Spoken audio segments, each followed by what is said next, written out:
હાલ જે તમારો જે લવ મેરેજ ને લઈને સોશિયલ મીડિયા થી માંડીને દરેક જગ્યાએ બહુ ચર્ચાઓ ચાલી રહી છે. તમે કઈ રીતે કરીને શું છે તમારી હત્યા શું છે? મારા હસબન્ડનું નામ ફૈઝલ દીવાન છે. અમે છેલ્લા 3 વર્ષથી રિલેશનશિપમાં હતા. ત્યાર પછી અમે મેરેજ કરવાનું ડિસાઇડ કર્યું અને અમારા ઇન્ટર રિલિજન મેરેજ કરવાના હોવાથી અમે સ્પેશિયલ મેરેજ એક્ટના અંદર અમે મેરેજ કરવાનું ડિસાઇડ કર્યું, જેથી લીગલી રીતે અમારી પાસે મેરેજ સર્ટિફિકેટ આવે અને એમાં કોઈ પ્રોબ્લેમ ના આવે. અચ્છા, ત્યારબાદ તમે જે હમણાં હાલ જે જંબુસર પોલીસ સ્ટેશનમાં એવો આક્ષેપ થયા છે કે જે તમે મેરેજ સર્ટિફિકેટ છે એ તદ્દન બોગસ અને ખોટું છે, એ બાબતે આપ શું કહેશો?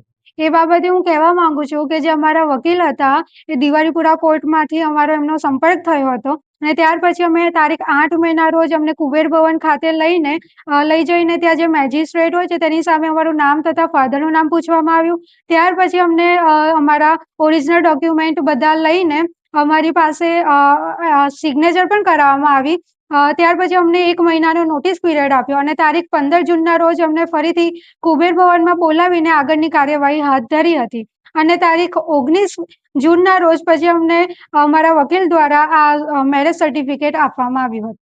તો શું શું નામ છે તમારા વકીલનું અને કેટલી ફી આ જે રજીસ્ટર માટે કેટલી ફી છે? અમારા વકીલનું નામ ભરતભાઈ વણકર છે અને અમે એમની પાસે ટુકડે ટુકડે કરીને 2,37,000 જેટલા એમને આપ્યા છે. તો શું તમે કેશમાં કે ચેક આપો?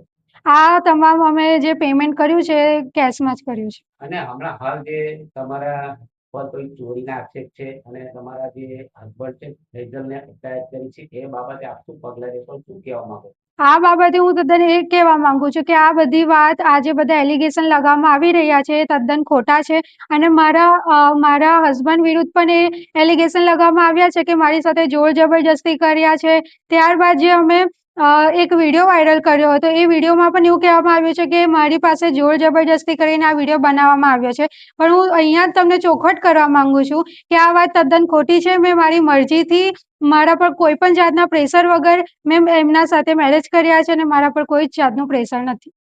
હવે હાલ જે તમે આવા આગળની કાર્યવાહી જે સર્ટિફિકેટ જે ખોટું છે તે તમે તમારા વકીલ સાથે વાતચીત કરી કે એનું કોઈ નિરાકરણ માટે શું કર્યું તમે પગલું? જ્યારે અમને 17/8ના રોજ જ્યારે જંબુસરની પોલીસ મારા હસબન્ડને અરેસ્ટ કરવા આવી ત્યારે અમે અમારા વકીલનો સંપર્ક કર્યો કે આ રીતે અમને પોલીસ અરેસ્ટ કરવા આવી છે. ત્યારે અમારા વકીલ દ્વારા જણાવવામાં આવ્યું કે હું તમને સવારે કચેરી પર જઈને બધું તપાસ કરીને ઇન્ફોર્મ કરું છું. ત્યાર પછી અમને વકીલ દ્વારા કોઈ જ કોલ કે અમે જે સામેથી કોલ કર્યા તેના પણ અમને આન્સર કરવામાં આવ્યો નથી. શું આનો મતલબ એવું છે કે વકીલ ફ્રોડ છે કે પછી તમારી સાથે શું કહેવા માંગો છો?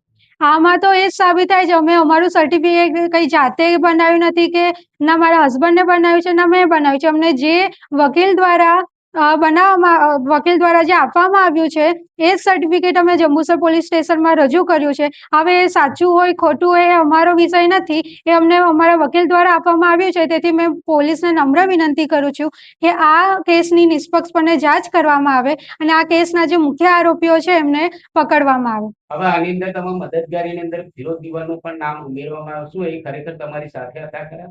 ના, એ ફિરોઝ દીવાન જે મારા મામા સસરા છે એમને કોઈ જ એમનો અમારી સાથે કોઈ લેવા દેવા જ નથી. ખાલી એમને અમારી પાસે જે સર્ટિફિકેટ આવ્યું હતું એ અમે પોલીસ સ્ટેશનમાં એમના દ્વારા રજૂ કર્યું હતું, બસ. બીજું એમના જોડે અમારો કોઈ લેવા દેવા નથી.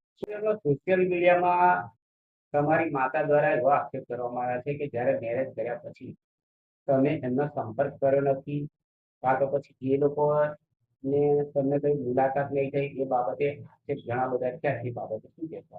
હું આ બાબતે તમને ઇન્ફોર્મ કરવા માંગુ છું કે અમે જંબુસર પીઆઈને જ્યારે અમારું મેરેજ સર્ટિફિકેટ મોકલ્યું હતું ત્યારે પીઆઈ દ્વારા કહેવામાં આવ્યું હતું કે તમારા ઘરના લોકો જોડે વાત કરી લો અને એમને પણ ઇન્ફોર્મ કરી દો. ત્યાર પછી મેં મારા પપ્પા જોડે કોન્ટેક્ટ કર્યો હતો, પણ પપ્પાએ મારા જે ભાઈઓ અને મારા જે મામા છે એમને ફોન લઈ લીધો હતો અને મારા જોડે મને અપશબ્દ બોલ્યા હતા અને મારા પપ્પા મમ્મી જોડે કોઈના જોડે મને વાત કરવા દીધી ન હતી. ત્યાર પછી મારા મામીનો 2 દિવસ પછી કોલ આવ્યો હતો, તો મેં એમનો કોલ પણ રિસીવ કર્યો હતો અને તેમના જોડે વાત કરી હતી અને તેમને ઇન્ફોર્મ કર્યું હતું કે હું એકદમ સહી સલામત છું અને મારી મરજીથી મેં મેરેજ કર્યા છે અને મારા મામાની જે છોકરી છે એના જોડે પણ મેં કન્ટિન્યુઅસ કોન્ટેક્ટમાં હતી, તેમ છતાં એ લોકો આ રીતે ખોટા એલિગેશન લગાવી રહ્યા છે.